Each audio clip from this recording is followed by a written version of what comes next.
తర్వాత ఇది ఫైనల్ గా బెస్ట్ కామెడీ పార్ట్ అన్నమాట. Prejudice to fair investigation on trial. ఈ వీడియోలో ఆయన కన్క్లూజివ్లీ established my guilt. So public గా ప్రెజరైజ్ చేస్తున్నారు ఇన్వెస్టిగేటింగ్ ఏజెన్సీస్ ని. ఫస్ట్ దీని మీద మాట్లాడదాం. నేను మాట్లాడితేనే మీకు అదేదో ఇన్వెస్టిగేటింగ్ ఏజెన్సీస్ ని ప్రెజరైజ్ చేశానని అంటున్నారు కదా. మరి మీరు ఎన్నిసార్లు పబ్లిక్ గా మీ కేసు గురించి ప్రతిరోజు మీడియాలోకి వచ్చి, యూట్యూబ్లోకి వచ్చి, టీవీ ఛానల్స్ లోకి వచ్చి, పేపర్లోకి వచ్చి మీరెన్నిసార్లు మాట్లాడలేదు?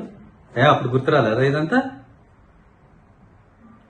మీరు మీ ఇష్టం వచ్చినట్టు తాగి మాట్లాడచ్చు. అదే మంచినీళ్ళు, మీ ఇష్టం వచ్చినట్టు మంచినీళ్ళు తాగి మీ ఇష్టం వచ్చినట్టు మీరు మాట్లాడచ్చు. ఇంకెవరు మాట్లాడకూడదు.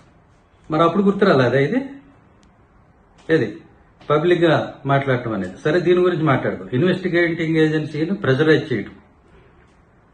మరి మీరు ఎంతమంది సాక్షుల్ని బెదిరించారు మీ కేసులో? ఎన్నిసార్లు మీరు ఇన్వెస్టిగేటింగ్ ఆఫీసర్కి మీరు ఫోన్ చేశారు? తీయండి, మీ ఐపీడీఆర్, మీ సిడిఆర్, మీది, మీ లాయర్ గారిది తీయండి. ఎవరెవరితో మాట్లాడారో ఈ 2 సంవత్సరాల రికార్డు ఉంటుంది ఇప్పుడు.